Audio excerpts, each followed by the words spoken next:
From every strand on the line of your reel, to the rods, to the anglers, to the lures on the end of your hook, let's talk about those big bass here on Co-Angler's Corner with your hosts, Rob Welch and John Stout. Good evening, everyone. This is John and Rob. How y'all doing? How y'all are? Yeah, how y'all are? How you doing? Whatever.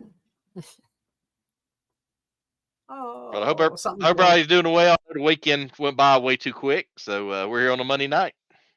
Yes, seems like the weekends go by quicker than they're supposed to, but we'll get there eventually, right? Yep. And we already got our first comment. Uh-oh. Leesburg checking in, huh? Rick Amato. Hey, how's it going, Rick? Good to see you, brother. Trying to get things straightened around here, and for some reason it kicked us off of Facebook. Yeah. It has its moments. Oh, yeah.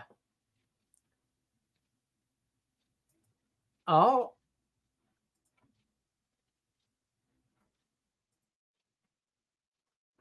All right. So I think we're about there. If not, then we'll get on there in a minute. Let's not wait too much for longer to get our guest on here. Julia Darbonne from Louisiana. She's a LBAA veteran. And she's down south getting ready to hit the LBAA tournament series. I believe Toledo Bend here in a couple weeks. So yep. Kind of her home pond. So right up her alley. Yeah, sounds good. Sounds interesting, and I can't wait to hear a little bit more about it. Definitely. All right, we'll bring her on right now. Hi. Hello. Hey, how how's are it going? you? Oh, it's good. Everything's good. Oh, I heard that. Yeah. Weather's getting right. It is. It's getting beautiful. It was beautiful today. I got out, got to wash my boat, got my truck washed up, got cleaned up. Got all my getting ready to do my baits and get everything lined out, getting ready for the tournament. Yeah, that's me this week. I'm doing the same thing, getting ready. Yeah.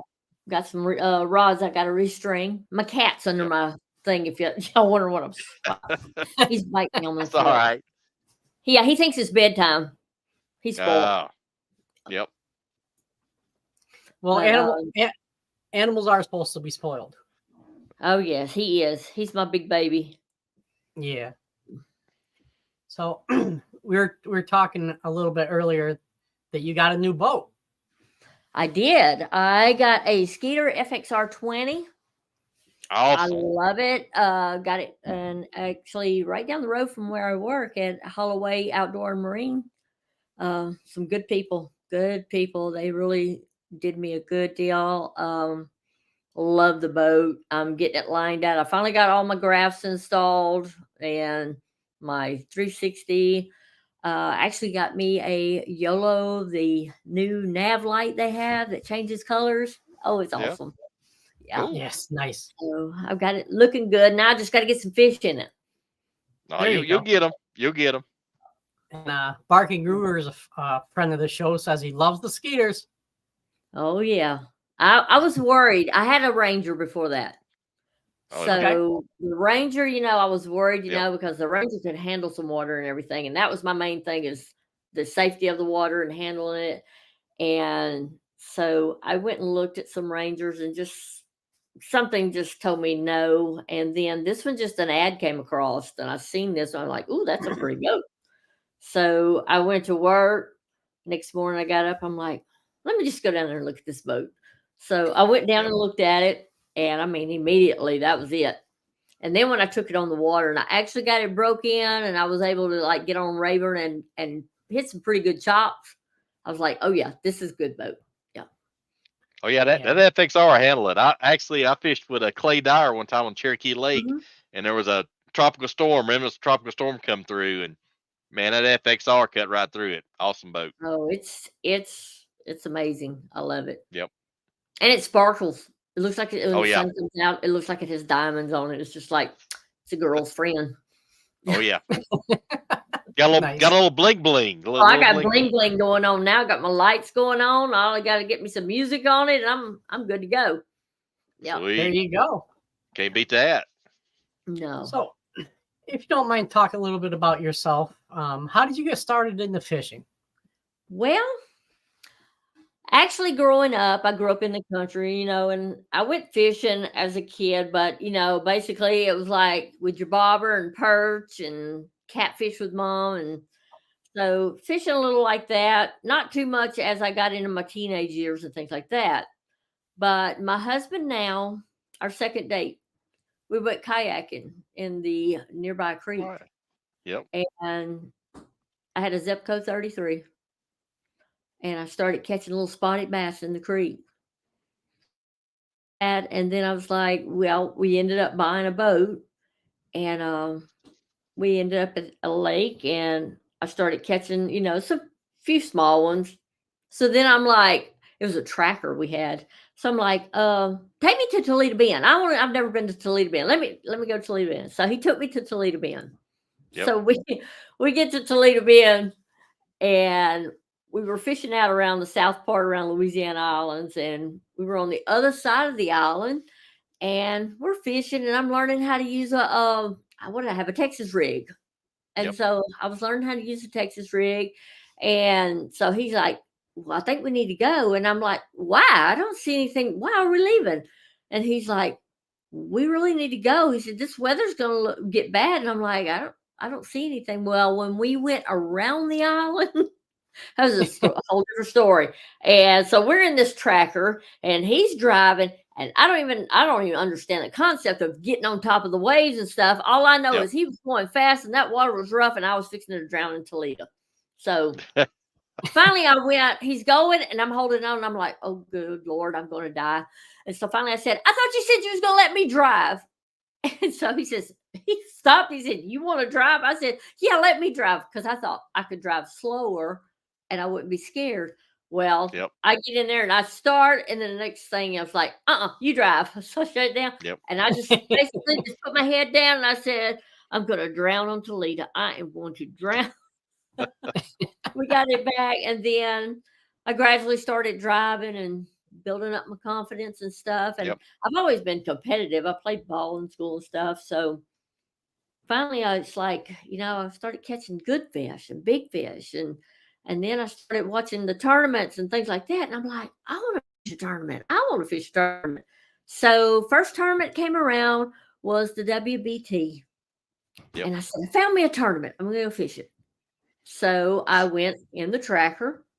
And I didn't do good. I was by myself. I had a 7-inch hummingbird on it. So I went and had a co-angler, and I mean, we had a good day, but didn't really catch anything. So when we came back in, the director said that the LBAA was having their first tournament. It was in 2019. They were having a tournament there. They were putting in at Fin and Feather. And so they said, anybody interested? And I'm like, I'll go.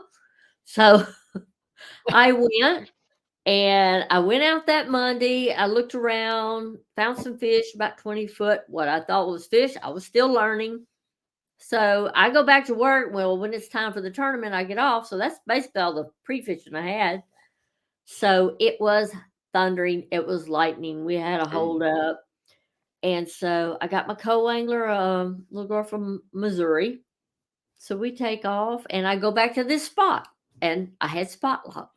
But needless to say, I had an 80-pound, so motor just out of the water. And I'm holding on to the seat, and I'm basically rocking like this. I don't see anything. I told her, I said, this is not working. We got to do plan B. She said, what's plan B? I said, I don't know. We're going to have to figure it out. So I took off, and I was like, the water was rough. I really couldn't go out on the main lake. So I kind of eased my way, and I got around the bend.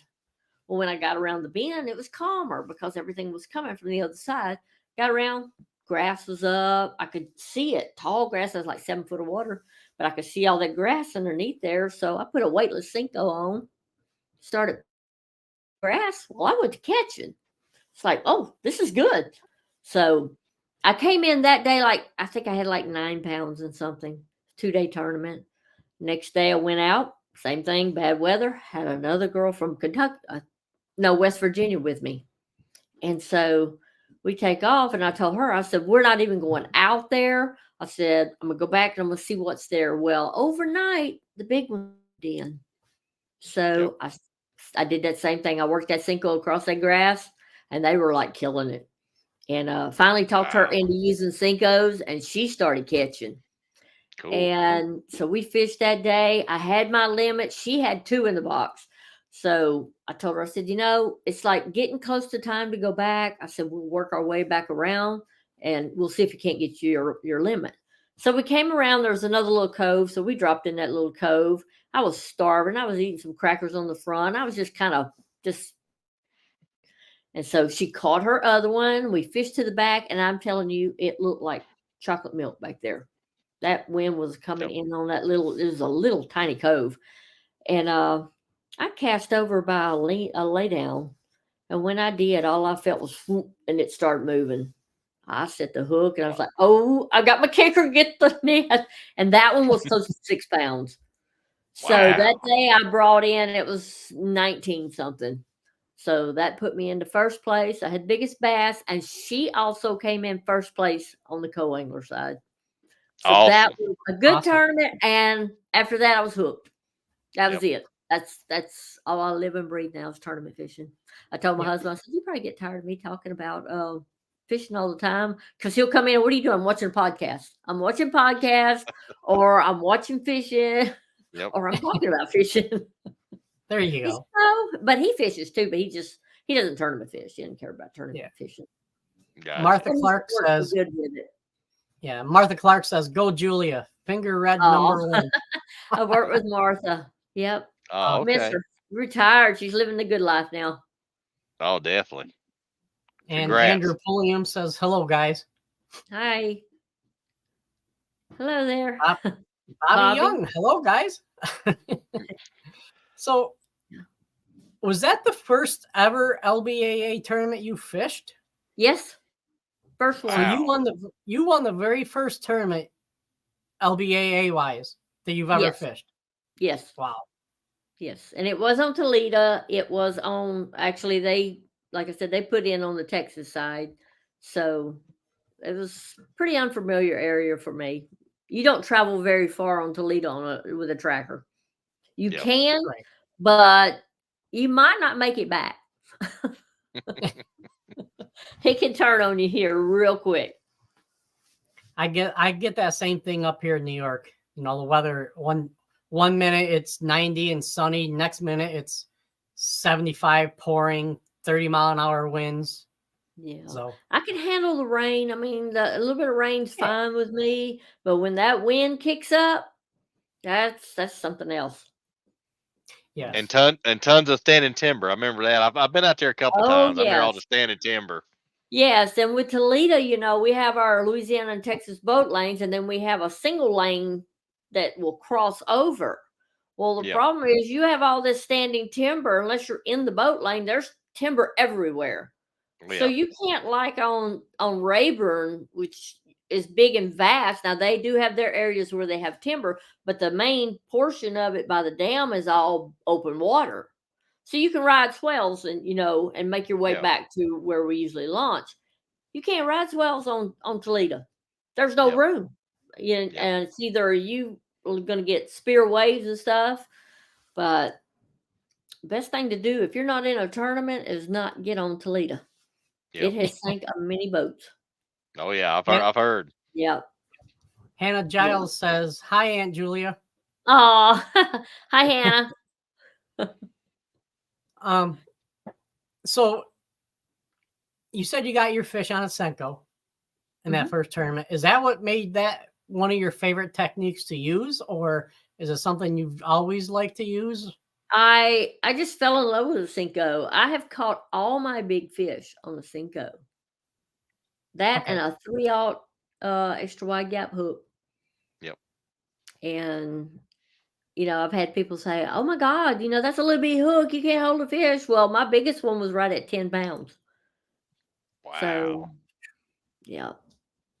But I don't know, and I have a particular color I use, and now it's to the point that if I use another color Senko, I feel like I'm like I'm cheating on my other color. So I got to go back to my my Oh, yeah. original because I mean it works in pretty much all the water. Yep. Okay. So Nice. I mean it's my go-to. But I went to Minnesota. I have my oldest son lives in Minnesota, and he took me smallmouth fishing. Oh, hey. So I started using swim baits and things like that. So I've kind of like them, and I use a lot of other techniques, crankbaits, things like that. But if I could do my favorite fishing, it's going to be with a Senko. Okay. Because if they don't bite a Senko, they're not going to bite. Senkos, they catch. Oh, yeah. Yeah. I got a lot of friends up here who I fish with, and they're like, if I see you around noon and you have a Senko in your hand, that means you're struggling. I had co-angler in the BFL one time, and I was catching. We were fishing grass line, and of course he was using chatterbaits and things like that. I said, "You're welcome to some of these Senkos if you want them." And finally, he gave in. He used them, and he sat over there and he says, "My uncle is never going to believe that I have fished with a Senko most of the day." Hey, but it worked. Like, hey, I'm like Swindle. I don't care if it catches fish. Yep. I want whatever you got. That's what I want. Yep. There you go. Yeah. And funny. Go ahead. Yeah, and then talk about Senkos. My biggest lake here close to me is Cumberland. Smallmouth love a bubblegum Senko. Oh, do they? I have to anything pink on that lake. Yeah, anything pink. That pink and smallmouth. That's the go-to for mine. So what size are you using? 5-inch or the 4-inch? Yep, just 5-inch. Really? I'm gonna have to try that when I go back to Minnesota. Yeah, try on smallmouth. They love it. This year we're gonna go try Leech Lake. Yeah, there you go. Yeah, give it a try, and I'll just wacky rig it and skip it. So. Oh, okay. Yep. Yeah, I'll have to try that. Yeah. Definitely. Now, when you're fishing the Senko with a 3-aught hook, are you Texas rigging it or are you wacky rigging it? It depends. If I'm fishing a lot of like grass under the water, I'll usually do it weightless and try to pop it across the top of the grass. Yep. If it's just like a little drop off, something like that, I'll Nico it. Okay. Yep. I put a little nail weight in the end of it. Nice. Yep. So. That Nico comes through the grass. I've tried that on Gunnersville, and that Nico rig comes through grass. You just got to hold your rod kind of high, and then, man, that just pops through the grass. Yep, and you can pop it. Yep. And I'll use it on Carolina rigs. I've actually put it on drop shots before. Oh yeah. So it'll work. Definitely. Oh yeah. Yes. It's versatile. That's a versatile bait for sure. It is. As far as a bait goes, that I think that caught more fish than the forward-facing sonar ever will. You know. Yep. And I'd agree with that. I used to joke with people. I'm like, look, a Senko can make a bad fisherman good. Yeah. Oh, exactly. Exactly. Yep. And I mean, like the colors and stuff like that. Like the color I use, I don't know what it is about that color, but they'll take it anywhere. For instance, we were fishing, my husband and I were fishing one day. He had a different brand. I don't even remember what it was, but it was similar in color, but it wasn't exactly. He didn't catch anything. He wasn't catching anything. I was killing him. He's like, why? I said, because I'm using this Senko. Use this Senko. The end of that day, he decided he'd go ahead and use it, and he started catching fish. I said, I told you, it's the Senko. Yep. Yes. I mean, that's the bait. Oh yeah, it's got the fall rate. Sometimes that fall rate makes a huge difference. Yep. Those largemouth love it. Oh yeah. But I have evolved, and I've learned new techniques, and I like them. But I still will, if I get a half a chance, that Senko's on the front of my boat always. That's your confidence bait right there. That is my confidence bait. Yes. Yeah. Barking Ruger says, afraid to ask a pretty lady the tough questions. Don't be afraid. I'm not scared. Andrew says you have to have a Senko in the boat. It does. He's right. Now, look, I have some knockoff Senkos, and there's different times I use them. Okay. But if I know I need one fish, I'm gonna go back to the old faithful, old reliable. It's the way it shimmies, and I don't think another soft plastic bait has that same shimmy. It is, and it has a different texture than most. It's a lot softer. I mean, some people tear through them and go through them, but I mean, I've learned to go, and once it tears, if you'll move that hook a little bit, you can hook a little bit more. Hey, and I keep catching. I think they'll last. I've perfected that technique. Pam Horn says, "What's up, peeps?" She's a LBAA fisherman. I finally get to meet her. Yeah, she's going to be at the LBAA, so I finally get to meet her. Awesome, awesome, wonderful lady. And Andrew says, I believe he's talking about the Senko, especially for a co-angler. It's great to fish behind the pro, and he's absolutely, right. Absolutely. Yeah, and it's one bait that you can rig up so many times. I want to know if that day on Toledo was the first day Julia had that scary of a time in a boat. Oh, the one with bad weather. Driving it, probably. Well, at that point, I think I had been in enough bad water and stuff with my husband that I kind of got used to it. So it wasn't as. What really made it scary was because I had a co-angler in a boat, and I worry about them. If something happens, which luckily, when we came around the bend to leave to go back, it was like really kicked up. And so I just looked at her. I said, "Hey, do you know how to swim?" And she said, "Yeah." I said, "Swim to that bank if we go up." So, and that little 115, I just hammered on it. But and then, fishing with the ladies and everything, which is, it's a smaller tournament, and I hope it does grow to, a large level.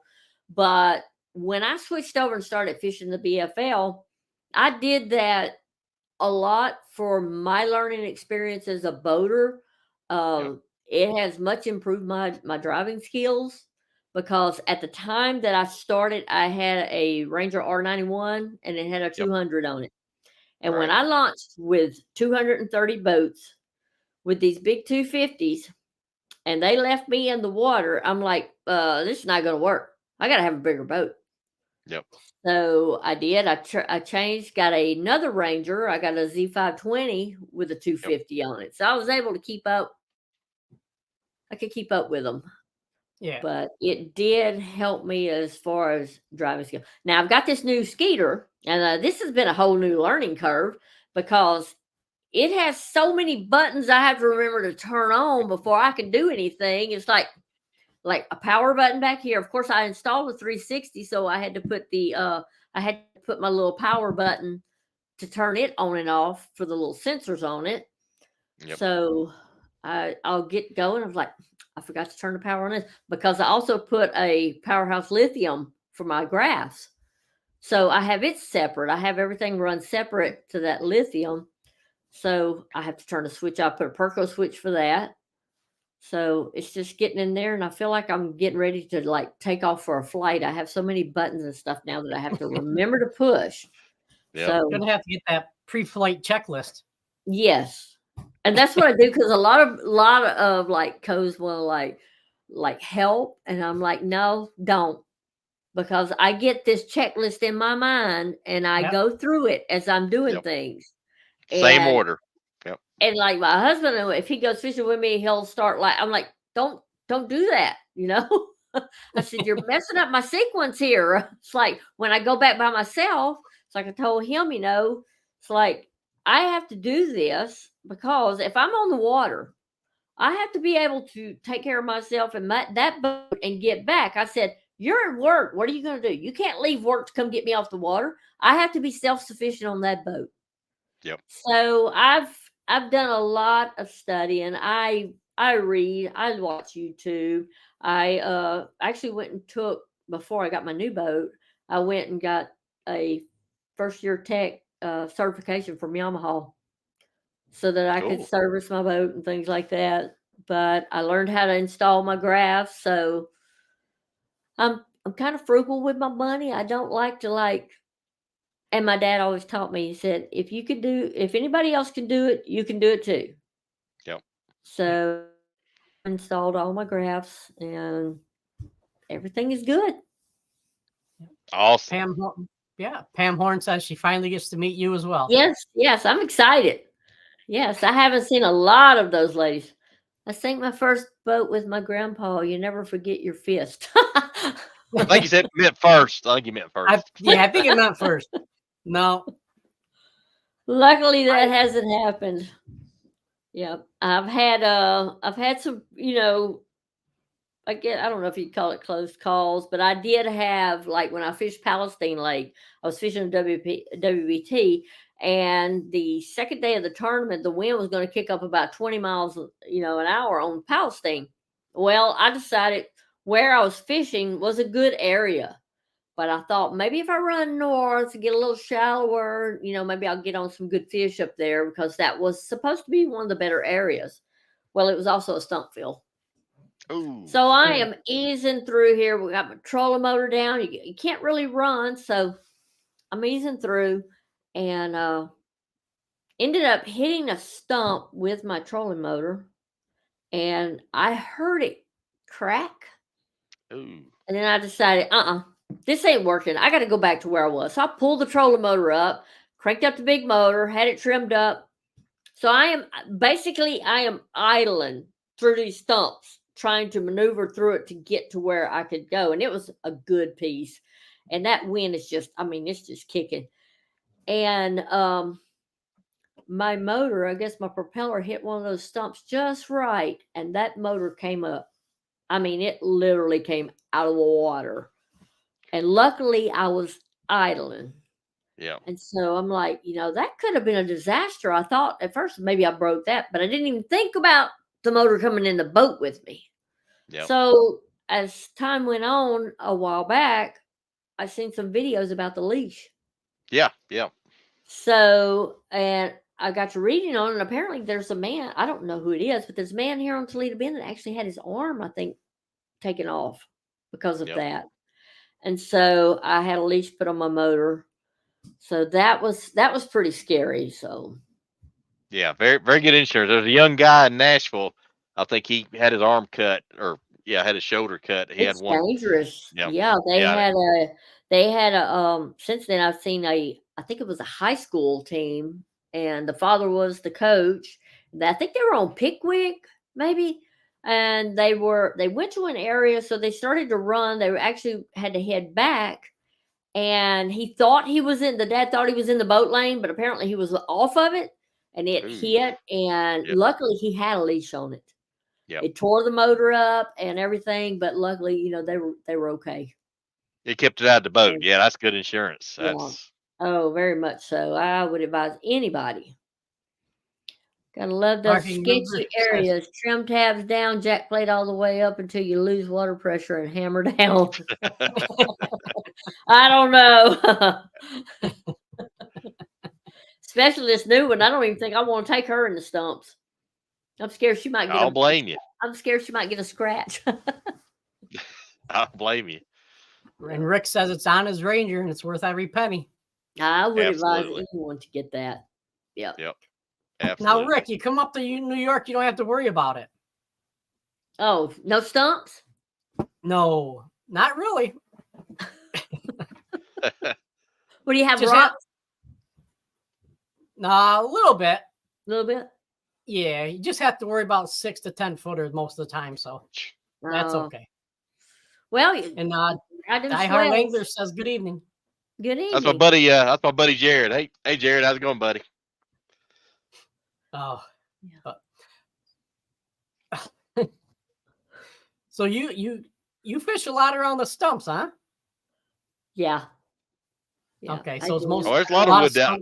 There's a lot of wood down there. Plenty of wood, and right now looks like those bass are liking that wood. Oh yeah. So, they're hanging out. So I'm learning some techniques because I went on Rayburn and fished the WBT, and it was not a good day for me. And I did get into some bass, but they were suspended. And I guess I threw everything but the kitchen sink at them and could not live scope. They would come up and look at my bait. I was so mad because my live scope did not catch a fish that day. I was mad. They'll do that to you. That's one of the biggest topics going now is live Oh, scope. it is. Yes, it is. And I tell everybody, no matter what, you still got to catch the fish. If you could see them, it's just like sight fishing. Well, in my opinion, it's like sight fishing. You can cast at it and cast at it and cast at it. If they're not going to eat it, they're not going to eat it. That's right. I witnessed that. Yes. And the hard part about it is, he's there, and you can try to force feed. Then it's like, when do I pull the plug and leave? Yeah, and it was a really, full moon this past weekend. So I'm sure they probably fed up. So they probably filled up on those shad during the night. Barking Ruger said, hard to hit a stump in 300 feet of water. I don't know if that's referring to me. Yeah, I think it's for New York. I think I'm pretty safe there. Yeah. I mean, I have one lake right next to me about 10 minutes down the road, and they test Navy sonars there. So it's about a little over 600 feet deep in some places. Wow. So.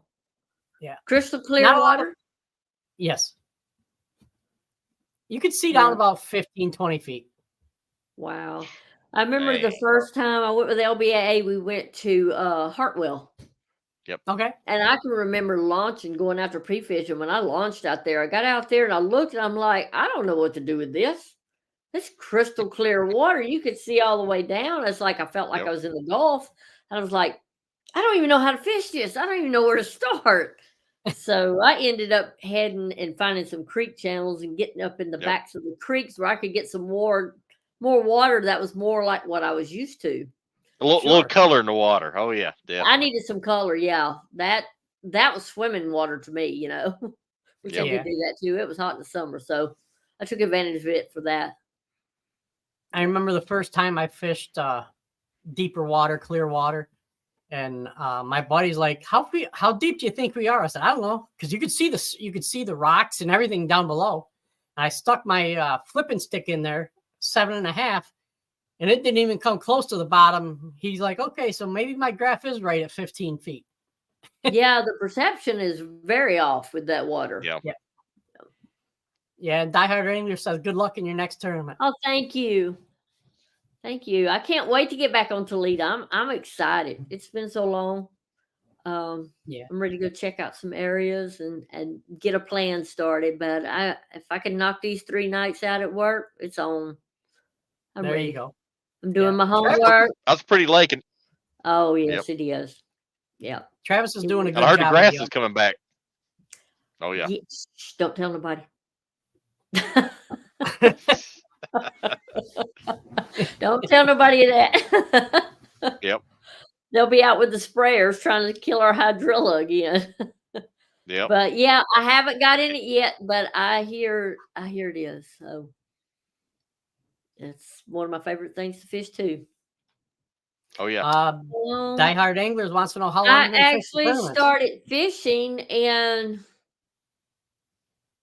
well, that'd have been 2019 when I fished my first tournament. Okay. Cool. I did a lot of homework, right? Yep. A quick study. Yep. And try to stay on the water as much as I can. But here lately, I've been so busy. I've actually doing my tackle room here, my office, my fishing office. So getting everything lined out, putting up pegboard, and I mean, I still have boxes of baits over there. Yeah, I definitely have a bait problem. I mean, don't we all? I have to stay out of those tackle stores. It's ridiculous though. Oh, it's crack. It is. Oh yeah. It is crack. It is. It's not physically unhealthy for you, but financially it is. Financially it is, but I'm like, but what if it's something the fish want to eat? Yeah. I look at I have stuff a color like, I don't have. Yeah, I'd be looking at it, I'm like, boy, if I was a fish, I'd eat that. So let me try it. Yep. And I love going some of the tackle stores. Like my son, there's a tackle store by my son in Minnesota. and they actually getting some of the, the Japanese baits is coming in. Okay. Oh yeah. So I picked up some of those while I was there. So I just noticed when I went to Sam Rayburn that Tackle Attic is getting some of the same stuff, and I'm like, oh, this is not a good thing. Not for me. Yeah, because I'm always looking for something. So it's either that or I order it. Like one time I was getting ready for a tournament, and I was in the living room and I had like everything. The floor was covered. My husband walks in and he went, "Oh my God, where did we get all this stuff?" I looked at him. I said, "We didn't get anything." I said, "That's my baits." Yeah, so yeah, I love my baits.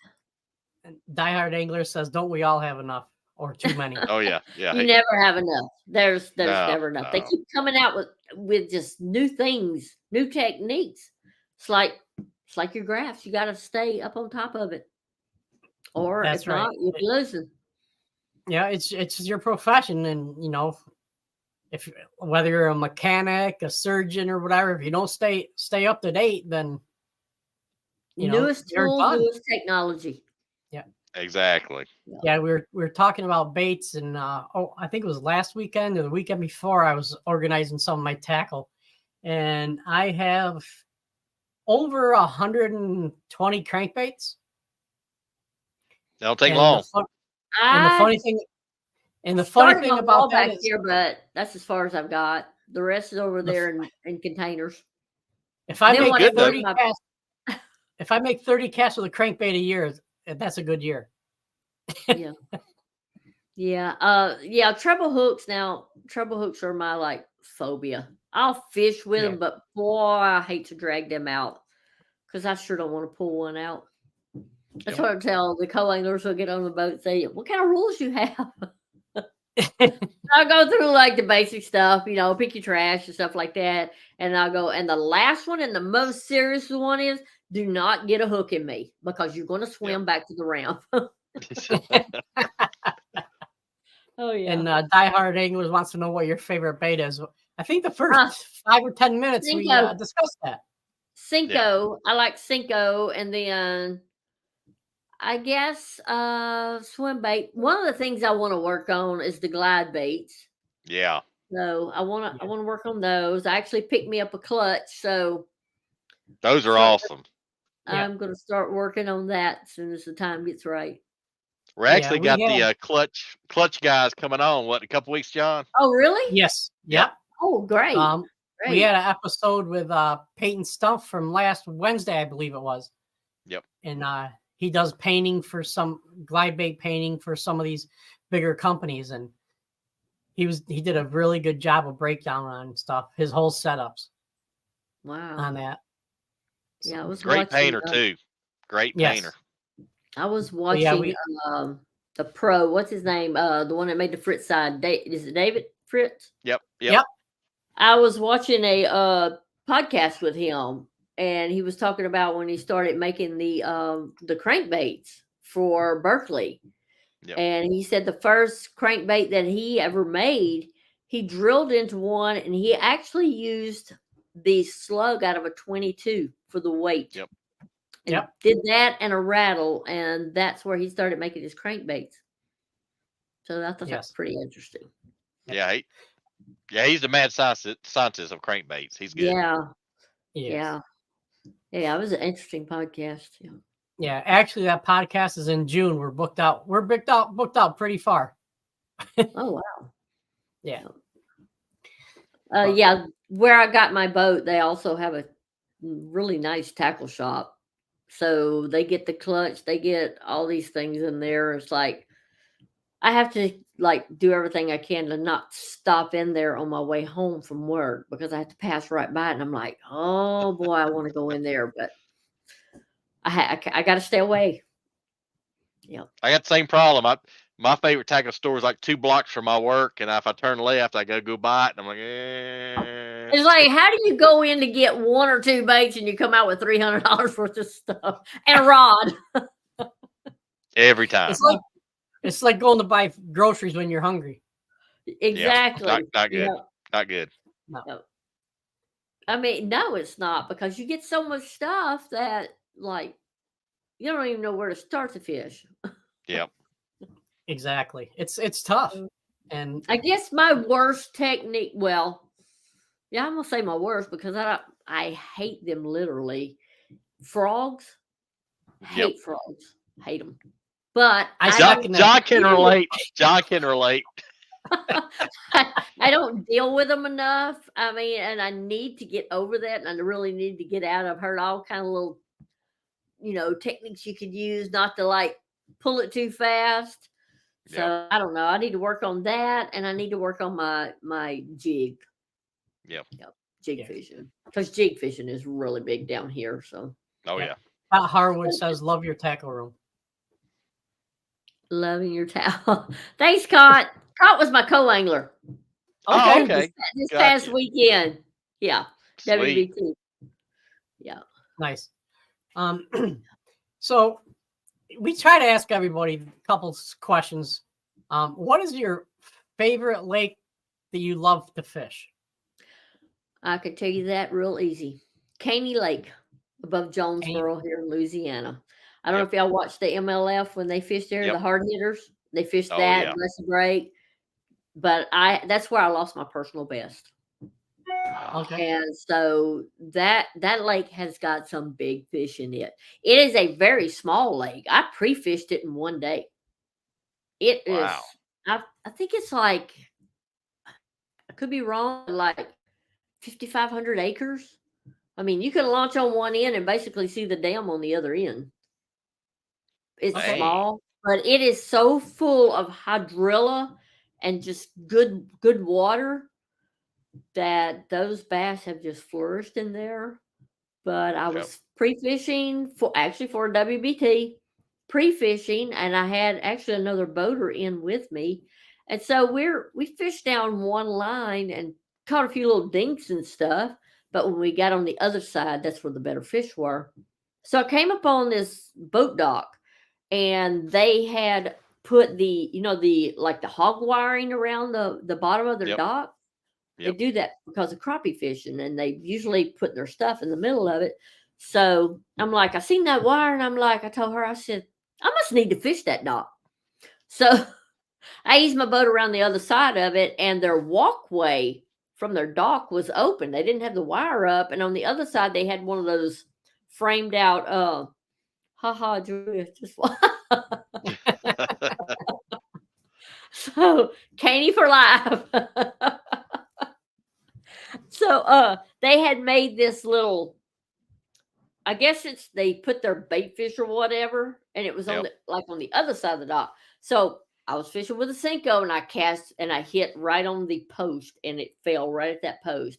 And when I tell you there was no bump, there was nothing. And that's when I know I got a big one. When they don't bump, they just pick up Yep. and start going. That fish took off parallel to my boat, and it took me probably, I mean, I was trying to turn it, and it was pulling drag. And she's going, "You got a catfish, you got a cat." I said, "That is not a catfish." And I guess that fish probably run maybe 20, 25 foot past my boat before I got it turned. And I'm telling her, get the net, get it in the water, get ready. I'm bringing it back. So I Yep. brought it back, and I got it back to the boat. And as it got up to the boat, I guess, I don't know if it's in the shadow or what, but she had the net, I had it, and it came and made a flip. And when it did, when I tell you the bucket mouth on it, that fish, I would say that fish had to be 12 pounds. And Wow. it flipped under my boat. It went pulling drag again. I mean, it was just coming off, and it popped that hook out of its mouth. First, when it popped the hook out of Oh. its mouth, I couldn't talk. And used to, when I first started fishing and I would lose a fish, I would get mad, maybe say a few choice words or yell a few choice words. I would get furious. I couldn't speak. I was speechless. And she's like, Yep. "Oh, I'm sorry. I'm sorry." I'm like, I couldn't talk. And I said, Yep. Hold on a minute.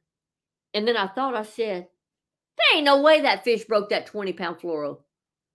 And I looked, and the hook was still there. So I guess it ripped the hook out of its mouth. Yeah. But that fish is still in there in that lake waiting on me. And So gotten bigger. I will go back, and I will always fish that dock. Yep. So, Diehard Anglers says Heartbreak City. Yes. Oh, it was. Yeah. It was like we've been there. I really, I mean, it's like my heart just sunk. I couldn't speak. It was like it took me a minute. I sit there and I thought, and I'm like, that's my biggest fish. That was my biggest fish. And she's over there. I thought she was going to cry. I'm like, no. I said, it was not your fault. You were ready. I said, the fish just did what he wanted to do. I mean, he was a beast. Yep. Yeah. So, now, on the opposite spectrum, is there any place you don't want to fish?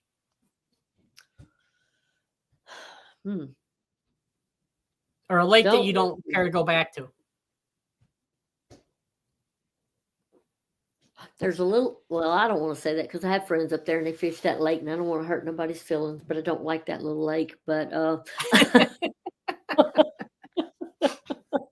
it's a little local lake. It's a little local lake. I'll say that. And it just, I don't know, to me. And then everyone I talked to said, that's a crappie lake. That's a crappie lake. They had a tournament on it. It was like, yeah, I didn't care for that little lake. Yeah. Maybe I just need to go back to it. Get over that. But there's not many places I won't go try to fish. Yeah. I want to go. I have some bucket lakes, which the LBAA has got some awesome lakes this year. I mean, pretty much all of them. Gunnersville, Table Rock, and Bull Shoals. I haven't got to fish there yet. And then the championships on Grand Lake. And those are pretty much all on my list of lakes to fish. There you go. I really want to go fish OH Ivy. Yep. Yeah. So the Skeeter Owners Tournament this year is on Lake Fork, of course. So I'll be going to fish that. Okay. So cool. Well, believe it or not, we're 46, almost 47 minutes in. Really? Yeah. So I'm gonna get it. What boat dog did you say it was? That's funny right there. You leave my fish alone. I got my name on it. It's still got a hole in its mouth. Julia needs that Cliff Crochet Cast King deadbolt, no drag, just winching. Oh, I'll have to look into that. If he's got it. It's an awesome reel. See, now, barking, now I have to go back to the tackle store. Uh-oh. I'm on a mission. There you go. We're at a point in the show where we like to let you talk about your sponsors, people you give a shout out to and stuff like that. So go right ahead. I'm right in the middle of working on some new sponsors. I was sponsored by Gary Yamamoto. Of course, he's since then has sold the bait company. So, but I still am a lover of those baits. I mean, best there is. I'm of course with Titan Tungsten, which they've got some awesome baits. Hooks, I'm sorry. They got hooks. They've got but they're sinkers. I'm a big fan of their sinkers. I've got the rod glove. Yep. I have TH Marine. I had a good rod guy. I had gotten this guy before COVID started. He started building rods down here, and I mean, he was making some awesome rods. And then COVID hit, and it kind of like, he didn't get the company up running, I guess, full fledged then. So I'm still in the outlook for a rod person. So I have several different types that I like. I like Daiwa, but I really want to would rather get somebody more personal that can customize and, make some good rods for me. Definitely. Yeah. Definitely. I'm in the same boat with the rods. I used to make my own rods. Then I went to another company and I'm like, you know what? I'm just going to get back to making my own again. I can pick out the exact blank I want and go from there. Yeah. Yeah. So. Margaret, Bussy Break. I have not got to fish Bussy yet. That's on my list too. I've heard a lot about it. I haven't fished it either. I have a lot. My list is very long for lakes that I want to get to. Yep. Absolutely. Yes. Yeah. And then I guess my ultimate bass fishing trip would be Amazon for peacock. Yep. That I would love to go do that. Now, have you been to Guntersville before, or is this going to be your first time? No, I fished a BFL on Fort Loudon. That's the lake. There you go. That's the lake I never want to go to. Have you been on it? Oh, I used to live beside it. I used to live beside it. That was the worst tournament in my life. Went up there, and don't you know, the day of the tournament, the temperature dropped down to 29 degrees. Yep. It was cold. That tournament was so bad. I think half the anglers left before the tournament ever started. I fished a wild card there, and it was a wild card. Yeah, I was there. I was there. It was a wild card. Yep. It was like, what year? That's just been what, 2 years? 3 years ago? Yeah, something 2-3 years ago. Yes. Yeah. You remember that? How bad that was? What was our winning weight? The winning much. boater weight, I want to say, for that 2-day total was it 9 pounds and something? It wasn't much. Yeah, it was around 10. Yeah, it wasn't much. Smallmouth. Yep. It was horrible. And I ran into a local gentleman there, and it's like, he said, I feel really bad that y'all came. He said, this is just like not the good time of the year. And I'm thinking, I don't think I'll have fish in this lake. And then they wouldn't let us go through. What was that other lake that was connected to it? The one that they said had small... Telecove. No. No. Watts Bar. Watts Bar. They wouldn't let us lock through. So it's like, we're stuck on this lake, and it was cold. I think I ran probably 20-something miles up toward Knoxville. Fish deep, fish everything I possibly could. Not a bite. I feel you, because I think I drop shot the whole time, and I got like pecks from bluegills. Fished that lake for 20 years. I get nothing. And my buddy from Georgia, second day, he was by the dam, and he threw a whopper plopper out of all things. Oh, no. And caught 2 on the same cast, both keepers. John knows who he is, Coach. And he caught 2 keepers, almost made the All-American on that one cast. Almost. Wow. Yep. Yeah, that's a lake. If they ever draw it again for a wild card, I'm gonna have to pass. I don't blame you. I think I'll pass it too, and I'm familiar with it. It was a nice trip, but I don't take those trips like that for sightseeing. Yep. I'm going for a reason, so I want to catch fish, or at least have the opportunity to try and feel like there are fish there. I think pre-fishing, I caught one little 12-inch largemouth, and that was like it. Yeah, it was brutal. I think a lot of the guys left before the actual tournament because the fishing was so bad. I have to agree there, Barking Rugers. Oh, yeah. Can't and take day 2, a bunch of them left. I still had fun. I mean, even it was tough, I still had fun. Bucket list. Riccamato says, Florida for bass. Hey, I can do the bass and the gators. I like gator tail. Oh, yeah, you used to that. I eat gator tail. That ain't a big deal. Do they let you harvest? Now I'm not. I don't want to wrestle them, but I do miss the fresh. Away from a good fish either. I do miss the fresh seafood and everything down there. So you're making me homesick on that. Yeah, I tell you, I was pre-fishing for BFL on Sam Rayburn. I think this was maybe last year or the year. No, it was the year before, because I didn't have my boat last year. But one of my sons was with me. So I was fishing this drainage, going up into this drainage ditch. They had a bunch of buck brush and stuff. So I'm fishing up there, and he's fishing. Next thing I know, I hear this big, deep, and he goes, "Mama, what's that?" I said, "What's a gator?" So I keep on fishing. He said, "Well, didn't it come from up in there?" And I'm like, "Yeah." He said, "Well, what are you doing?" I said, "I'm fishing." He said, "You going back there to fish?" I said, "Well, yeah, there's fish back there." He's like, "I don't want to go back there."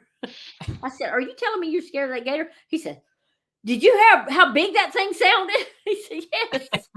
I said, "Okay, I'll back out. I won't go." So I went back tournament day, and I went back up in there, and I actually caught one right at 4 pounds up in there. Oh, wow. Yeah. Yeah, I went fishing with my brother. Said, yeah, you heard that? I said, he's not wanting. We're invading his space. He's not wanting us to come up in here. Yeah, I had it happen at Toho. I was at Toho, and I had a guide and was hearing them do that, and he's like, they're mating. Don't worry about it. Yeah, like, yeah, okay. you better worry. Yeah. Yeah, Never I like to see get one, those but I heard little 'em. ones. Those little ones, you could cast at them and they'll get after your bait and stuff. Oh yeah, They're pretty fun. Yes. definitely. Oh, But yeah, so, I remember that. I remember that wild card. But yeah, that brings back good memories and bad memories. That was a nightmare. Yeah, I'll have to pass on that one next time.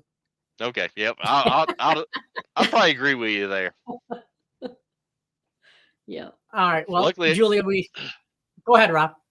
Yeah. Luckily, I'm not fishing. I think I'm fishing Cherokee and Douglas. Now, Douglas is a pretty lake because you got the Smokies in the background. It's right outside Pigeon Forge. So Douglas is a lot better lake, better numbers, and better quality. So if you get a chance, come back to Knoxville, fish Douglas. Okay, will do. Yep. No. Yeah. All right, Julie. Well, thank you very much for coming on. We appreciate it. Pleasure. It was a pleasure. Like we said earlier, it goes by fast. Yes, it does.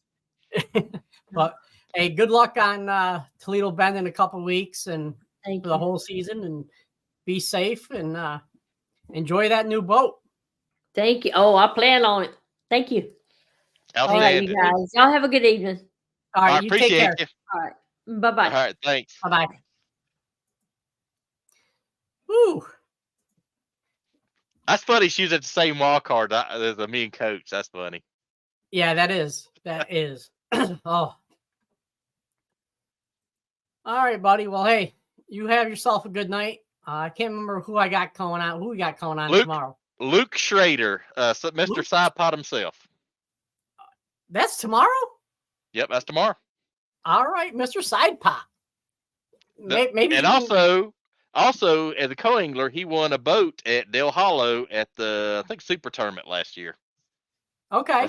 Or regional. Regional? But yep. So it'll be interesting, and I'll definitely have my notebook ready because I need as many tips for Dale as possible. Yeah, I hear you. I need tips for anywhere. Yeah, I hear you. But yeah, great guy. I'm looking forward to it for sure. All right. Well, everybody, thank you for tuning in. Appreciate it. Y'all have a good evening. Be safe, and come check us out tomorrow. All right. Appreciate it, guys, for tuning in, and like, subscribe, and we'll have Luke Schrader on tomorrow. So definitely tune in. He'll have some juice. I guarantee you. I'm sure he will. All right, people, have fun. Peace out.